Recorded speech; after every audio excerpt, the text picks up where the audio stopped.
I'm going to share with you today the last words I exchanged with my son. He used to say, "Hey mom, what's going on this Ramadan? I couldn't send you any money.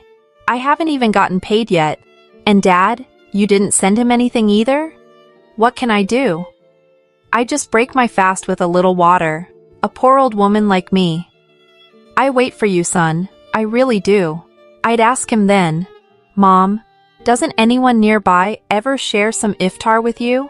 He'd sigh and say, "Oh sweetie, what's the point of waiting around if you don't have money yourself? People in this world, they don't look out for each other. Wouldn't it be something if they just shared a little iftar during Ramadan? Everyone around here is well off, but nobody bothers to check on me. Tell me, son, why was I born into poverty?" Then he'd start again. "Why didn't God make everyone rich? How do you think this world was created, huh? We're poor folks, working in other people's houses. I only have you, my one child, and you're waiting for my money.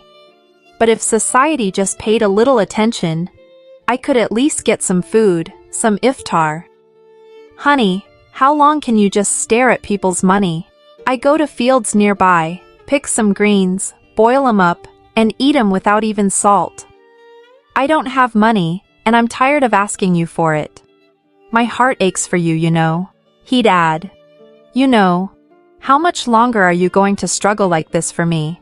You haven't gotten married, haven't started a family, and you're still stuck taking care of me. Try to send some money.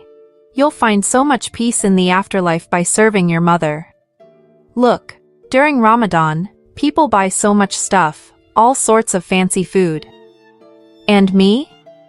I break my fast with a little salt and water. People in society, they don't see this. They go on Hajj, thinking that's it.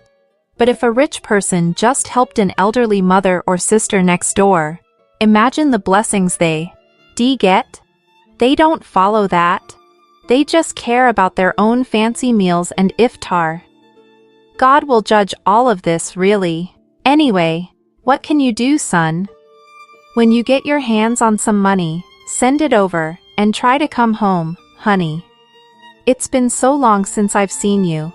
You're my only child, and my heart aches for you." I'd comfort him.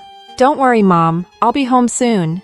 It's almost Eid, and the company will shut down. As soon as I get a break, I'll come. I'll buy you so much stuff, Mom. You're my mom, and if I take care of you, God will give me peace in the afterlife. Listen, Mom, don't even get me started on what people are like.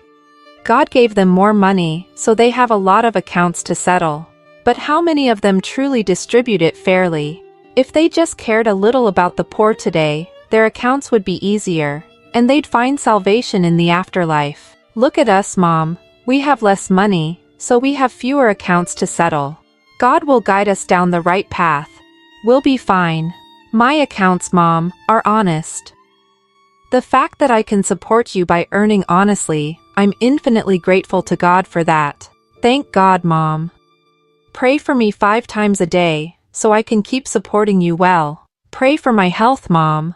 Please, son, come home soon. My body's not doing so hot. My nights don't really have sleep, you know. My blood pressure goes up, and I'm a little under the weather. But it's Ramadan, I'm fasting, and I'm praying 5 times a day. But son, I could really use some medicine. What can I say? I can barely get a proper iftar together. What do I eat to fast all day, son? God sees everything. He tests people with all sorts of hardships." My son, surprised, would ask, "What's wrong, Mom? You said you're sick. Do you have any specific illness? Do you need to buy any medicine?" I'd sigh and say, "Yes, son, I need medicine. I can't even get a proper iftar, can't eat well. There's no food in the house. I'm barely surviving on whatever I can get. And you're not getting paid either.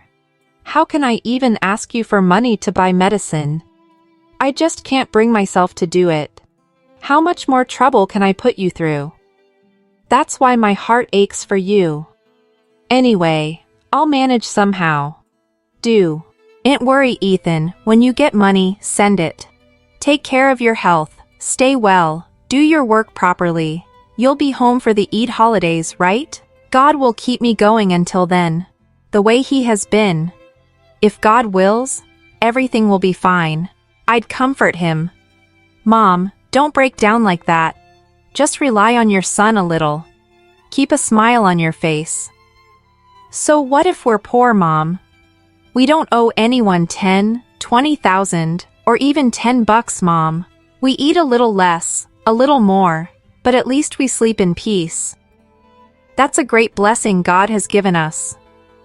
And look at all those rich people with so much money. They eat well for iftar and suhoor, wear all sorts of fancy clothes.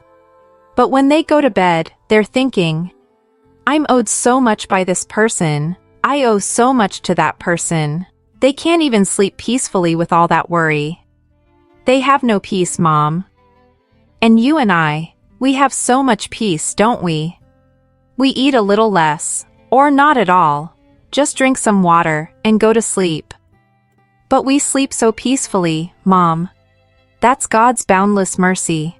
We should live by that, Dad. He'd reply, May it be so. You pray 5 times a day from there. Walk on the right path, and take good care of yourself. Oh, Mom, what can I even say?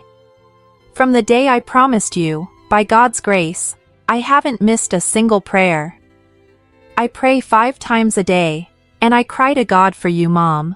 I pray that God keeps you healthy. We eat a little less, a little more, but God keeps us happy. He keeps us very happy. Look, I'm working now. If I don't get paid today, I'll get paid tomorrow.